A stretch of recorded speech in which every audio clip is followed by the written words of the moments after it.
Hi, everyone. So let's discuss relationships. Um, whether you're 16 or 60 or somewhere in between, it doesn't matter if you're actually in a committed marriage relationship or if you are with just, single and you're a teenager or in your 20s or you're divorced and you're starting over, or you're separated, whatever your situation in life is, it doesn't matter. We're not wired, we're not built to be alone. So we, of course, end up being in a relationship with someone at some point, right? And what I've found to be quite fascinating in my experience personally, and also in just talking to a lot of different people that I have the privilege to talk to, is that people, we tend to want to be in a relationship. First of all, we're very uncomfortable with just being alone. And so I, you know, I know 14, 15, 16 year olds who jump from relationship to relationship, right? I mean, it's a break quick. They get together, they'll go out with someone, and then before you know it, they'll break up. And then next thing you know, they're in another relationship and they're with someone. And that's fine. And then they continue that pattern as they become adults. They marry. If they divorce, they end up really quickly jumping into another relationship, whether it's another marriage or whatever. Um, what I find to be quite interesting is that um, it's not, it's not, let me see what I'm trying to say here. Um, we tend to not want to be comfortable being by ourselves because we are almost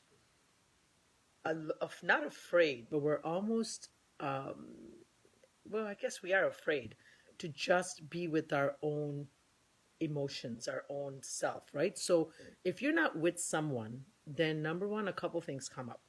Who are you? What is your identity? Then you have to deal with the reality of who you are. Because what tends to happen in relationships, especially if it's a short-term relationship, you have the cute courting period, which is the romantic butterflies, in the stomach.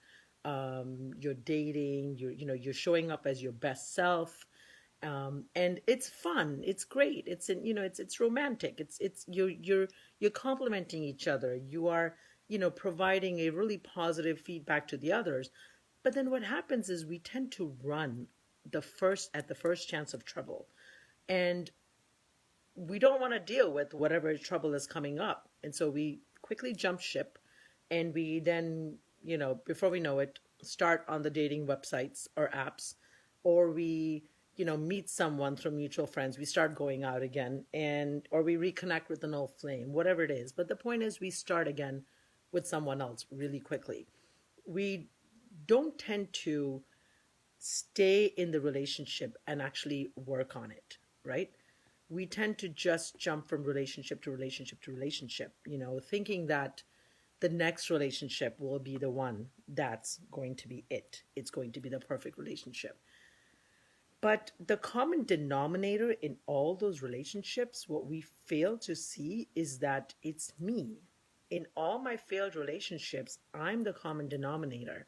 Because no matter where you go, no matter who you're with, it's still you showing up with all your issues, all your baggage, all your insecurities, all your limiting beliefs, and what have you. And so then we're repeating the patterns again. Um, and then we wonder why it ends up not working out again. And so the first sign of trouble we have, we bail, right? And then we find somebody else. Um, because what happens? Well, what's an ideal situation? Ideally, we work on ourselves. Ideally, we first and foremost foster the relationship we have with ourselves.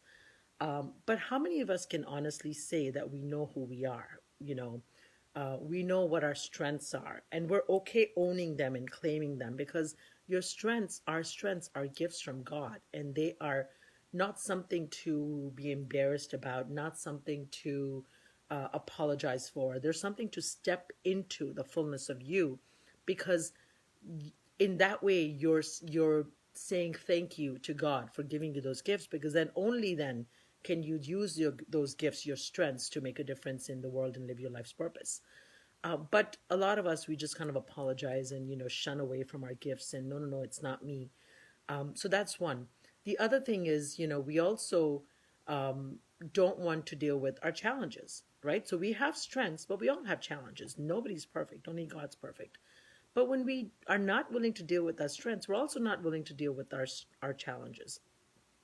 And so then when we don't deal with our challenges, we're not allowing ourselves to grow. We're not allowing ourselves to heal, repair whatever part of us that needs to be repaired, because the common denominator is me walking into a relationship. And so if I take the time to heal whatever is hurting, whatever is showing up that needs to be healed, once I've healed that, then I show up as the best version of myself in that moment, right? If I don't take time to heal myself, then I'm showing up as this damaged version of myself, and we're all damaged to a degree, but it's this awareness that, we need to cultivate, that we need to have, which is what I'm talking about, right? Because what do? We go from one relationship to another, and we quickly then also get into this blaming game. We are very quick to point fingers about, what he or she did or didn't do. And, we all create this amazing drama about, what the relationship was about, instead of maybe recognizing that that relationship was there to teach you, right? That relationship was there so that you could learn and they could learn, and you shared whatever experiences you shared together, and then it was time to go your separate ways, and fine, so be it. People come into our lives, we cross lives, we cross paths with people to teach and to learn.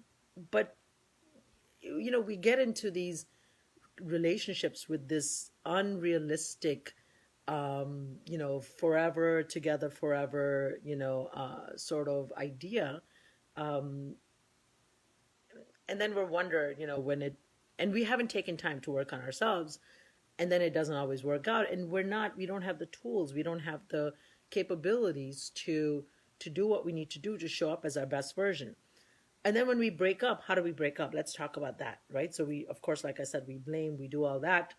Um, you know, but it seems like, I talk to a lot of people that, you know, even before they're completely, say, for example, broken up, whether they're in a relationship just going out or they're actually married, um, before they've completely ended one relationship, they're already fishing, they're already looking for another relationship, right?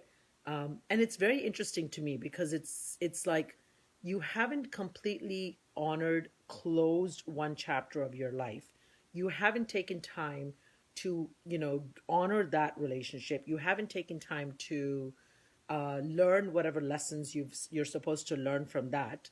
Um, but instead, you're jumping into the next thing because you don't want to sit with the pain of a relationship ending. You don't want to sit with the discomfort of, your ugliness that's showing up that now you have to deal with. And instead of dealing with that, you rather just jump into the next relationship, because then the beautiful honeymoon period starts, and it's this illusion that comes up, and it's nice to be in that fun period, but will that ever prepare you to actually show up in a real relationship when you have the opportunity to? Will it? I don't think it will, right? Or we just sort of we sort of compromise and pretend and accept whatever shows up. Um, and if that's okay with you, then that's fine. And again, no judgment here. Um, just suggesting that perhaps, when we break up, we take time to heal, we take time to grieve from this past relationship. We don't jump from one relationship to another. I would really, really pray that, we sit by ourselves and learn to be comfortable and confident and learn to enjoy our own solitude. Easier said than done. Trust me. whatever I'm telling you to do, I've been guilty of all those things that I've not done, and I continue to learn from it. And my friends who know me and are the ones who listen to my drama, my soap opera, when I'm going through my own relationships, are the ones who can attest to it. But I'll tell you, we're all works in progress, right? We have to start somewhere. And so my suggestion is sit with yourself. Don't date. Don't jump into one relationship to another. If you are ending something, end it. Give yourself time to grieve because, you know, just like, when you have a pet that dies, and you have a family member that passes away, you don't immediately go try to replace that family member or replace that pet, right? You grieve and you allow yourself that time, because a end of a relationship is very similar to a death of a person. The relationship is a living being, in a sense. So what I'm suggesting is, be learn to sit with the discomfort, learn to sit with by yourself, allow yourself the space and the time to grieve, to cry, to reflect, to contemplate, to meditate and learn what were the lessons that I was supposed to learn in this relationship. And take time and do some journaling, do some praying. And then when you feel like, okay, my heart is full, my heart is ready to give again, because you can't give what you don't have. So what just happened?